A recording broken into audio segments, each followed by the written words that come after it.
Welcome, everybody, to the latest edition of the Bullpen with Adam the Bull. I am your host, and for the first time, it took us a little extra time, but for the first time, we are live. How about that? A live podcast as part of the Bet Rivers Network. And yes, you got to stare at me just randomly looking at the computer screen because I didn't realize we got going. Had some technical difficulties just being the first time, but now we're rocking and rolling, and there's a lot to get to here. Thanks to everybody that has joined us here for the first ever live edition of the Bullpen with Adam the Bull. I'm seeing a lot of messages come in the chat room. If you ask me a question, I will answer your question. If you want to ask me a question on Twitter, I'll get to that too. We got a couple of guys, my producers, Monzo and Max, are both here with me, and they'll get the questions from you, and we'll get it going. So thanks for joining us live. I got a lot I want to get to. I got a bunch of things I'm going to get to, including the playoff scenarios that came out today. The point spread to me is very interesting in what it says about this game. But I just wanted to say, for those who are joining the podcast for the first time, if you're used to watching me on UCSS, if you're used to watching or listening to the podcast, whatever it might be on the day, this is something we wanted to try to come on live to do more interaction. I'm missing that interaction. That's the one thing. I'm loving my life right now. I'm loving doing the podcast. I'm loving doing the Ultimate Cleveland Sports Show. I'm loving Bet Rivers. The only thing I miss is that interaction with fans. And eventually we hope to do a live podcast where I will bring you, all you fans watching that may be interested in asking a question.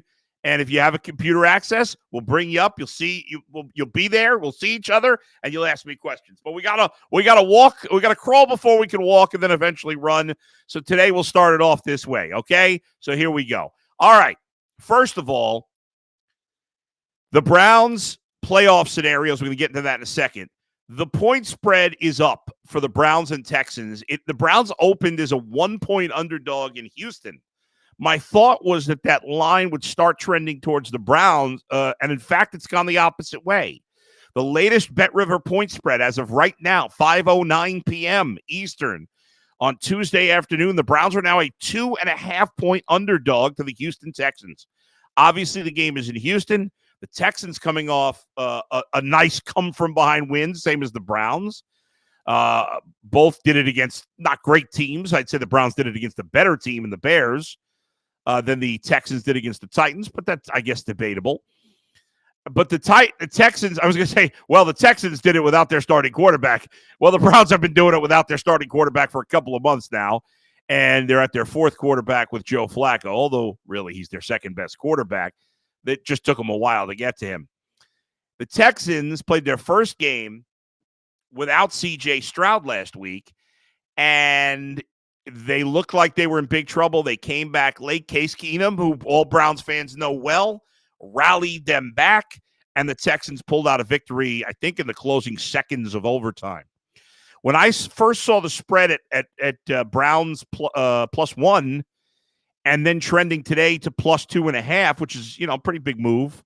If it moves to a field goal, that's a really big one. But what's interesting is that C.J. Stroud, as of today, has still not been cleared from the concussion protocol. He missed last week's game after getting a concussion 2 weeks ago. He is still in concussion protocol as of this morning. Obviously, teams don't really practice usually on Tuesday. And with the Browns and the Texans playing on Sunday, we're probably not going to get any updates today. If we were, it would have happened already.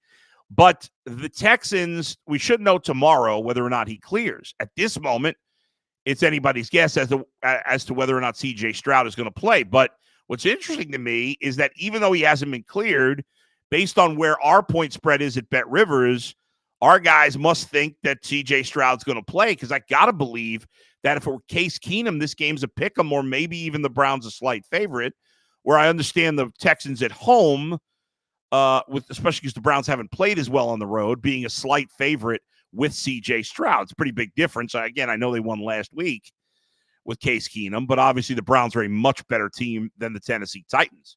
So it's really interesting there. Right now, I am leaning towards the Browns +2.5. I'm hoping that spread goes even further.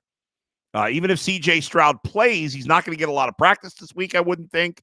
We'll see. I mean, for all I know, he gets cleared tomorrow and he has a normal week of practice.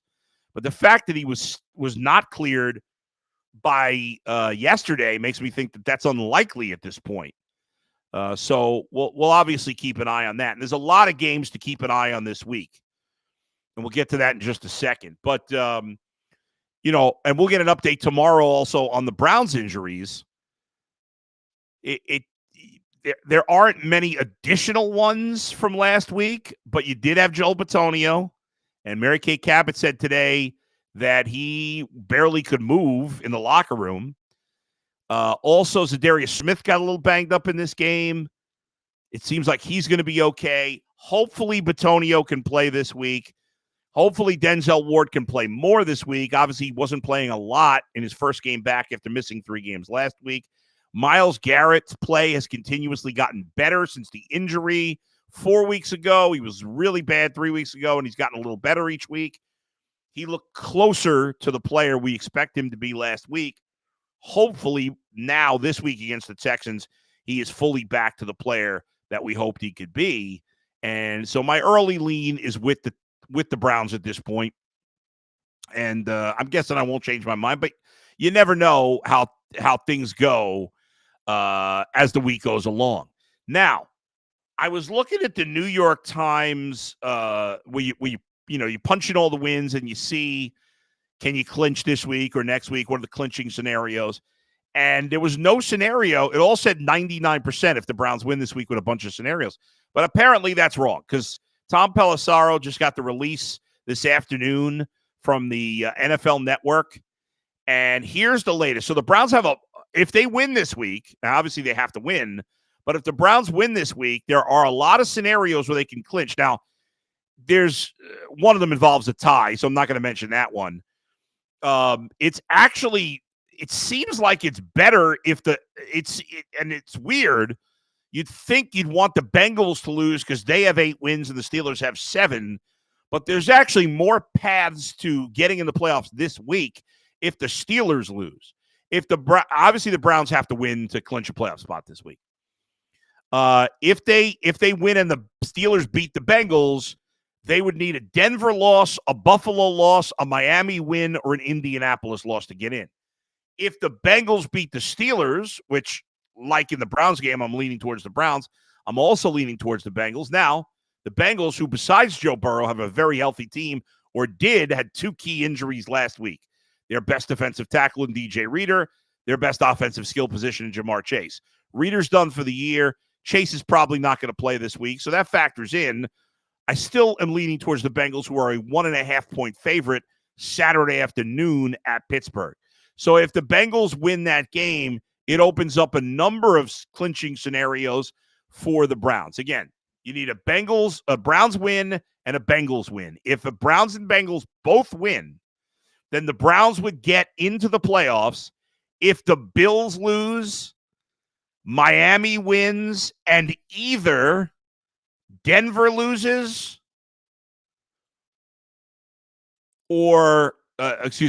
Denver loses or Jacksonville loses and Indianapolis wins. So again, it's very complicated. You need a Buffalo loss, a Miami win, and then either a Denver loss or a Jacksonville loss or an Indy win. There's a couple of other scenarios.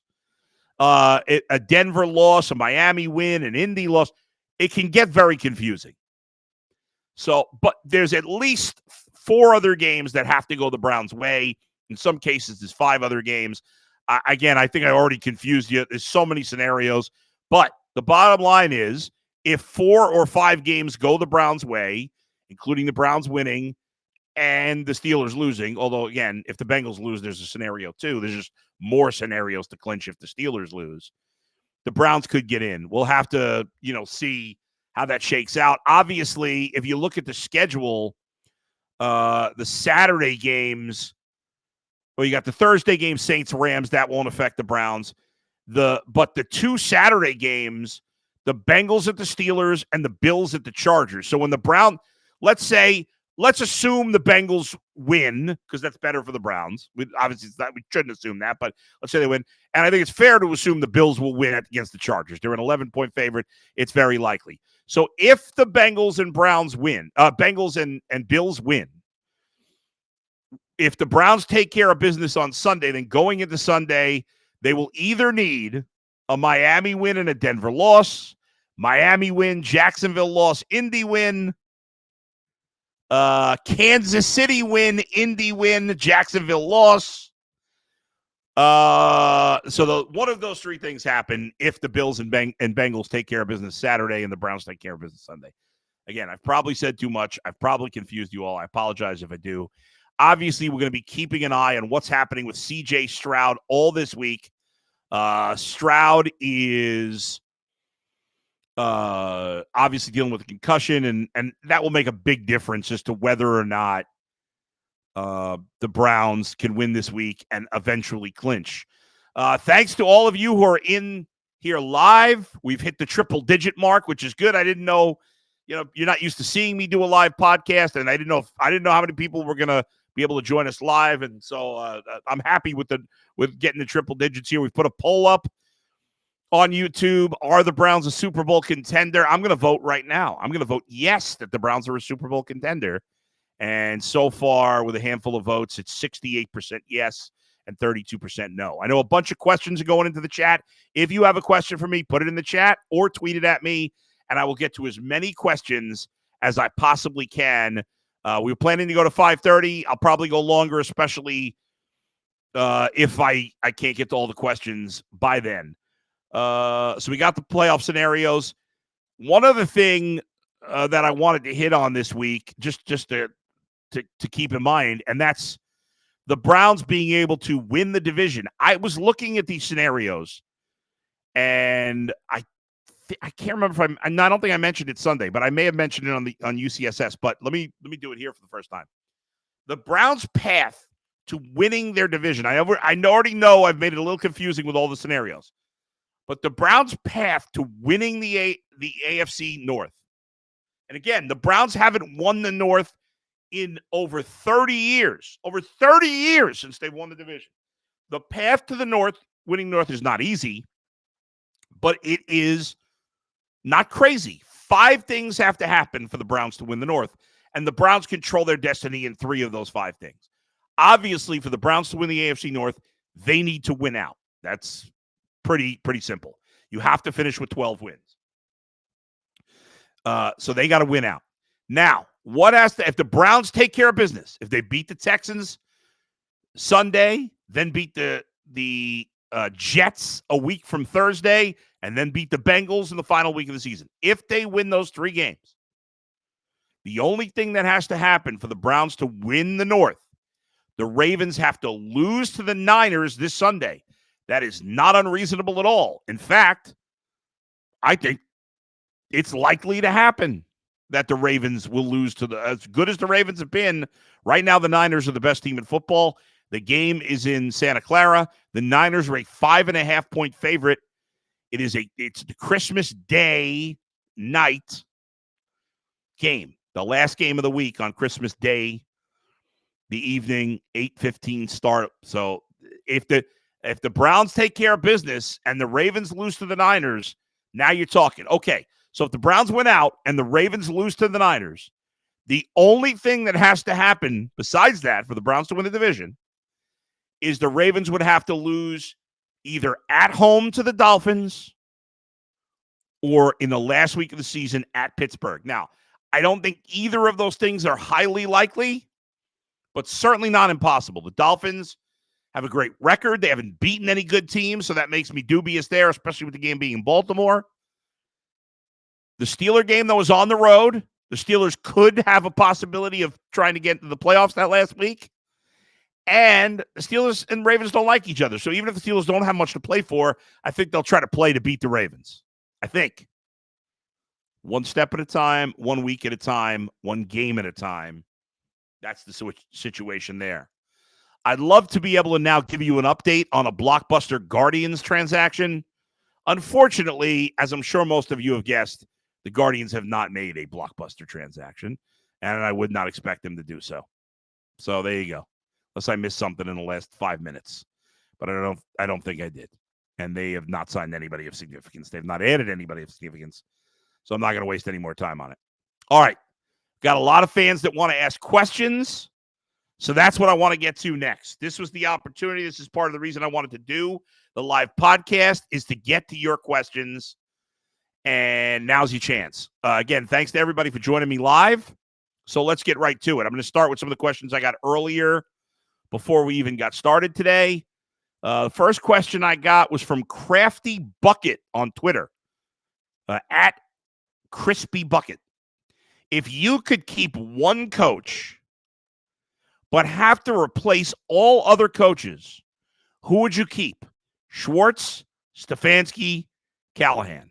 It's a fun question, and I'm sure we have a lot of fans that would say Callahan or Schwartz. But in the end, I have been a Kevin Stefanski guy from pretty much the beginning. I love I would not want to lose Schwartz. I would not want to lose Callahan. But Kevin Stefanski's the head coach, and he has shown you consistently, or he's shown me consistently, that he is up for the job. And he has done a magnificent job. In my opinion, Kevin Stefanski, as of today, again, 3 weeks to determine it, as of today, I would vote for Kevin Stefanski for Coach of the Year. He already won Coach of the Year in 2020. He has dealt with adversity beyond belief. The fact that the Browns could win 11, even 12 games this year, with all the injuries they've dealt with all the turnovers, all the bad quarterback play at times, much of the year until recently, is remarkable. And so I would keep Kevin Stefanski. To me, it's a no-brainer, as much as I love Schwartz, as much as I love Callahan. Next question was from our own Bet Rivers Network. The question is, Cleveland a Super Bowl contender? I believe the Browns are. If this was the last 10 years, I probably would have said no. But this is such a wacky year. There's clearly no great team in the AFC. Who's the best team in the AFC? The Ravens. The Browns beat them. Who's the best team in football? Probably the Niners. The Browns beat them with P.J. Walker as their quarterback. The Browns can play with anybody right now. They've dealt with injuries like absolute champs across the board. Yes, in my mind, the Browns are Super Bowl contenders. And if you would have played out this scenario in the beginning of the year, I would have said you're out of your mind. But right now, today, I do believe the Browns are Super Bowl contenders. I'm not saying they're going to get there necessarily, but I think they are absolutely Super Bowl contenders. One other thing I wanted to hit on before I continue with more questions. I saw this story about Tommy DeVito, the Giants quarterback. People in New York have been going nuts, with all the Italian food. And my buddy changed his fantasy team name to Tommy Cutlets. There was this whole thing about Tommy DeVito was supposed to make an appearance at a pizzeria in New Jersey. His agent told the guy, hey, $10,000, he'll come for 2 hours. And then after he won a game 2 weeks ago, before they tanked against the Saints this week, the agent who had said he would do it for $10,000 doubled the price. It was completely ridiculous. Turns out Tommy DeVito showed up at the pizzeria and ended up going there and did it for free, which is the right thing. So good job at Tommy DeVito. His agent's a clown. We've seen this guy on TV. He's been given his 5 minutes of fame. Can we stop putting the cameras on him now, please? I've had enough. I'm not even going to mention his name. I've had enough of Tommy DeVito's agent. The guy looks like an idiot. He's making it about what other agent makes. I mean, maybe Scott Boras, but really, like, Scott Boras holds court and gives his opinions, but he doesn't act like a fool. You may not like Scott Boras, but he's about his clients. This guy is coming off as a total clown show. And the Jets, the New York football teams are already clown shows. The Jets and Giants, they're both clown shows. Their coaches have both gone down the crapper. Anyway, just wanted to rip that for a minute. But good job at Tommy DeVito bailing out his dopey agent. All right. We got a ton of questions in the chat. Well, I'm going to see if I can grab them, guys, if you want to send some my way also. But I'm going to go back right to the beginning. And you could ask non-sports questions if you want. In fact, the first question was from my guy, Marty Commertz who's in the chat, shout out Marty. He asked, what is my favorite movie of 2023? You know what? And because I'm taking all these questions off the cuff, I'm trying to think about what I liked. Okay. And I'm trying to think about some of the best movies that I've seen in 2023. A lot of people thought it was a really good year for movies. For me, I saw a few good movies this year. I'm trying to think. Okay, so one movie that comes to mind is a movie with Paul Giamatti called The Holdovers. It takes place at a boarding school in New England in the 1970s. I happen to be a huge Paul Giamatti fan. It's a little slow, but I thought it was really good. He is an oddball character. He's dealing with students who are obnoxious rich kids. That was a great movie. John Wick 4 came out this year. It continued the great John Wick series. How often do you have a movie with sequels that live up to the movie before? All 4 John Wick movies were great. They're entertaining. They are what they are. They're not great dialogue or anything like that, but I love the John Wick series, and I thought John Wick 4 was awesome. That would be up near the top of my list. I'm scrolling through quickly some of the movies this year to see. I haven't seen Killers of the Flower Moon. I do want to see that. Haven't seen it yet. I mentioned The Holdovers. I'll admit, I saw the Barbie movie. I thought it was cute. It had a good message. The first 20 minutes was awful. Everybody went wild for this movie. I saw it. I'm man enough to admit I saw Barbie. And it was cute, but it wouldn't make my top movies of the year. Oppenheimer, I have not seen yet. I feel like there's one movie I'm forgetting. I feel like I got to scroll through it real quick. Most of the Marvel movies this year were not good. The Ms. Marvel movie was a big disappointment. I was really looking forward to that one.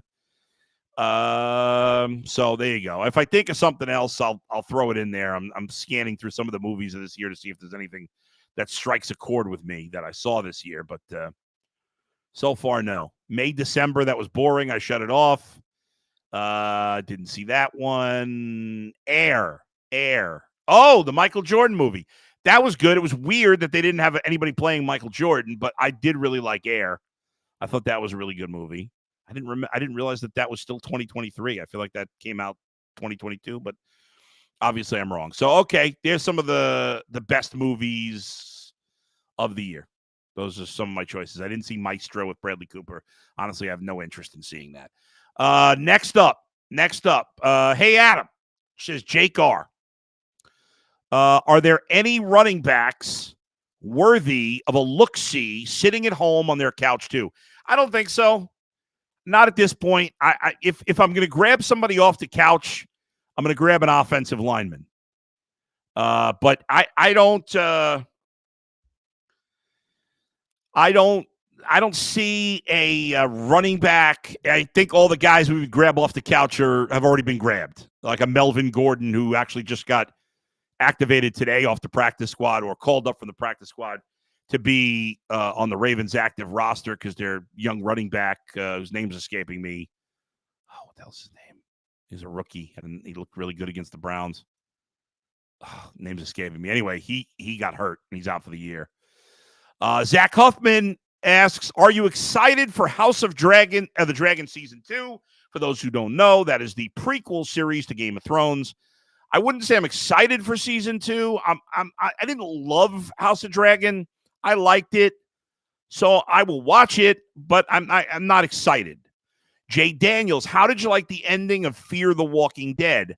It was good. I would have loved to seen, I don't know, maybe Morgan one more time. But we'll get to a few more. But it was pretty good. All right, we got some more here. Let's see. Robert Scabana. Win 12? Come on, Bull. There's hope, then there's reality. Too many injuries. They're playing 3 teams. First of all, the Bengals are dealing with some serious injuries themselves. The Jets stink. The Jets are terrible, and that game's at home. The Texans game this week is tough, but we don't even know if C.J. Stroud's going to play. I don't think I'm being crazy to think that the Browns could win 3 in a row. I'm not guaranteeing it. In fact, my gut tells me they'll lose one of the 3 games, either to the Bengals or the Texans. but I don't think it's crazy to think they could sweep. Paul Ahua sends a message. Do you think Flacco's interceptions are par for the course? Listen, Joe Flacco's thrown a lot of interceptions in his career as he's played part-time over the last bunch of years with the Jets and other teams. He's thrown a lot of picks. They're asking him to throw the ball a ton. They can't run. The Browns can't run the ball right now. He's going to throw some picks. He said it. He's got to calm down. He can't make the big mistake. It cost him in the first game of the Rams. Could have cost him in this past week.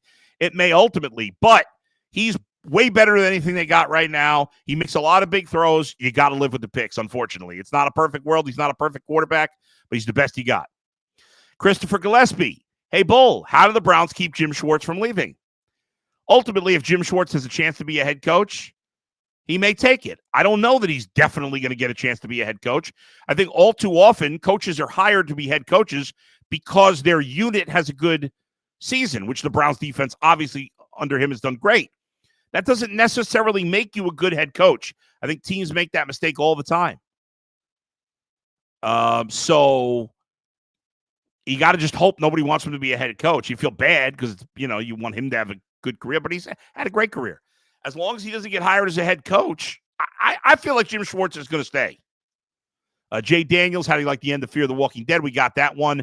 Pear Bear Cleveland fantasy here. If you could have one Cleveland athlete to never get hurt, would you choose Nick Chubb, Grady Sizemore, or Kyrie Irving? That's easy for me, even as a big baseball fan. It's Nick Chubb. I can't stand Kyrie Irving. He screwed over the Cavs. I don't like Kyrie Irving. He was my favorite player when he played here. Now I can't stand the guy. I don't care about him at all. Grady Sizemore, hell of a player. But Nick Chubb, man, Nick Chubb is everything you want in a player, in a person. He's just, this sucks. The worst thing about this season is that this has been such a fun season, despite all the injuries and the quarterbacks and everything. This has been for me the most fun season of Browns football that I have covered, and I've covered the team since 2011. The only thing that really, really, really, really sucks, and I'd love to have Watson, I'd love to have all the other guys that are hurt, but the biggest thing is Nick Chubb. If this team had Nick Chubb, oh my God, I don't care what the offensive line looks like, you could still run the ball. Simeon, what is your favorite restaurant? Is it Delmonico's, baby? Haven't done that in a while. Delmonico's is a great restaurant. If I'm honest, it's not my favorite restaurant, but it's one of my favorites. It's a great steakhouse. I've had great food there a million times. I would say that my favorite, if I had to pick a favorite restaurant, it would actually be the Sleepy Rooster, which is really a breakfast lunch place. I've only had breakfast there. I love the Sleepy Rooster. It's in Chagrin Falls, I think.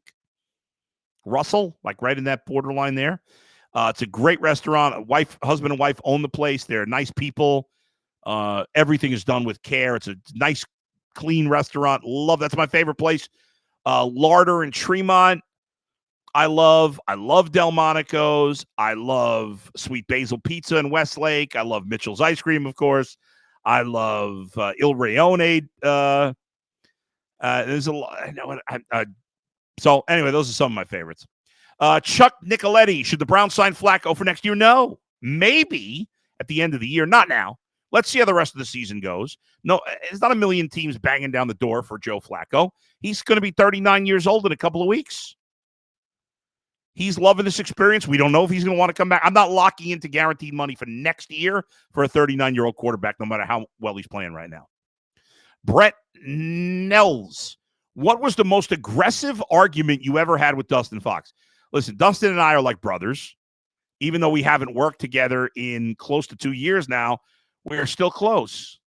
I don't speak regularly with anybody else from 92.3 The Fan, but Dustin and I still speak in text quite a bit.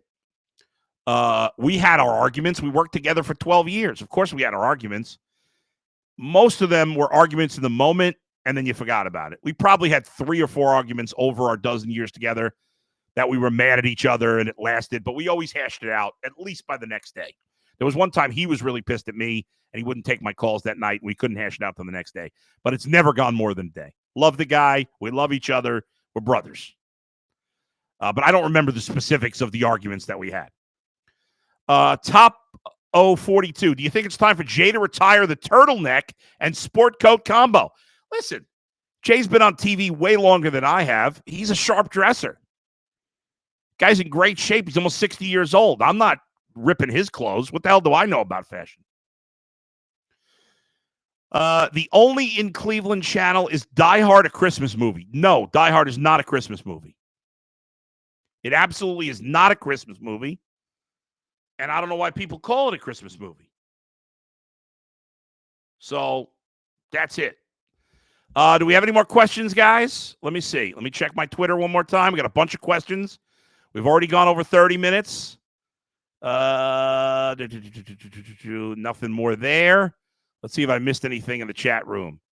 Everybody's just saying hello. Want me to do a live for you? Tyvis Powell. Thanks to Tyvis for being in the room. My man Tyvis, I see him in there. My man Anthony Antonelli's in here. Who else from UCSS is in with me here? All right. Looks like only those two guys. No G. Bush. Where's G. Bush, man? Where are you? At least he hasn't sent any messages. Creative Juice. My man Creative Juice is in the mix. Oh, there's G. Bush. He's in there too. Love it. Evan 419, who came down when we were at the Rock. I was about to say the Q the other day. G. Bush actually has a question. He says, G. Bush in the building, I got a question. What conspiracy, widespread theory that you know is false but are closest to actually believing? I would say the Kennedy assassination. Like, there's something shady with that whole thing. I don't believe it's as simple as, that it was just one man and this was not. I believe I am not a conspiracy theory guy. Most of the conspiracy theories are idiotic. I don't believe any of the modern conspiracy theories, but there's something fishy with the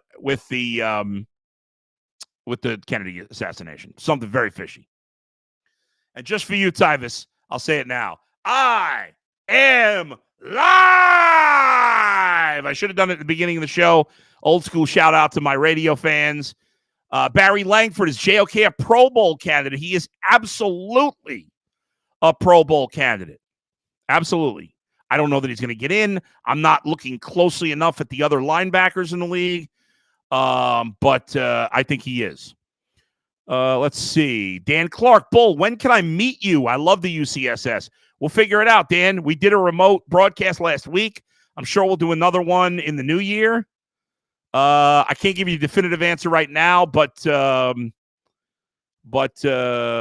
some point we will. No, only in Cleveland. No, Die Hard is not a Christmas movie. G. Bush agrees that the JFK thing is fishy. And shout out to my guys, G. Bush, Tyvis, and Anthony all being in here. 0-5er. Will the Bengals make the playoffs? I thought they would. And when Jamar Chase got hurt, I was like, is that what screws them?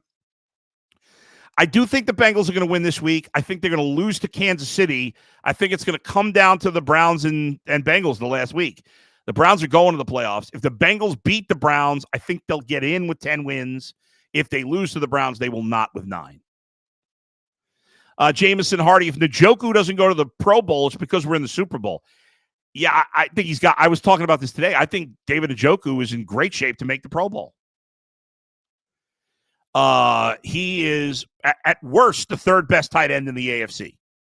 Obviously, Kelsey's number 1. And he and Evan Ingram are 2 and 3, whatever order you want to put them in. All right, we're going to wrap up. We got about 2 minutes left. 2 minutes left. I'm going to get a few more questions. Before we go, if you haven't already, please subscribe to the podcast. Please subscribe to the Bullpen with Adam the Bull. If you jumped in late, you'll be able to watch the whole thing later. And I put out podcasts during the football season on Tuesdays and Thursdays and Sundays, and sometimes we do. Last week I did an extra Friday podcast. So, all right, couple more rapid fire, and then we'll wrap up. Browns win big, but please hit the subscribe button. Give me a thumbs up, please. I love the thumbs up. Appreciate that if you can do it. And I really, again, appreciate you all for joining me live. I know you're not used to doing it, and the fact that so many people have showed up is really cool. Anthony DeFonso, Browns win big this weekend? Agree.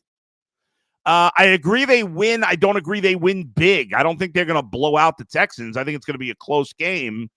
But no. The the only in Cleveland channel. What does Bull want for Christmas? How about some Browns victories? I'll take a Browns victory over the Texans. Evan 419 is doing a shout out to my butcher. My butcher always appreciates that, Evan. I know you're a big fan, so you get things like that. You get things like that. By the way, if the Browns lock in the 5 seed, I would not play Joe Flacco the last week unless I had a chance to win the division. Mike J says I should consider live guests. It's something we will be doing in the future. No doubt we'll be doing live fans, live guests. Let's see. Carlos says, I don't know if you agree, but how good Flacco is playing right now, they should put a lot of pressure or expectations on Watson. I think there's already a lot of pressure and expectations on Watson. We had somebody else. I like this question. Jason, what's the chance it comes down to the Bengals-Browns in the last game? I think that game will come down to mean something for the Bengals. I think it could mean the Browns will have the playoffs locked up by then, but it could mean the division. Could mean the division for the Browns. But obviously, if they lose this week, then that's out the window. Dan Clark, somebody asked before, could UCSS go to 3 hours? For now, we're going to keep it at 2, but we'll have some things to announce next year. Dan, how did UCSS start? Started as soon. I don't know exactly the birth, but it was the company, Tegna, that wanted to do a sports show, and they got J, they got G, and when I decided to leave the radio station, they called me, and it worked perfectly. Jamerson Hardy, Super Bowl prediction. I'll wrap it up with this. I got the Browns in the Super Bowl. Browns, 49ers in the Super Bowl, and I want that to happen. And if that happens, we're going to Vegas. I'm going to Vegas. We're going to be there for the party. It's going to be wild. There you go. Thank you. We ended up going like 40 minutes or so. Thank you to everybody who joined me today. Please hit the subscribe button. Please give me the thumbs up there. Thanks to Brian Monzo. Thanks to Max for producing and getting it going. Thanks to all of you. We'll be doing some more live events. We'll see. We'll recap how we thought this one went. And do some other things going forward. Happy Hanukkah for those who are celebrating. Merry Christmas if I don't speak to you. Although I'll be on the TV show tomorrow. We'll be doing a podcast. I'll have Sean Salisbury on this week, the podcast on Thursday. Happy New Year. Happy holidays. Everybody have a great time.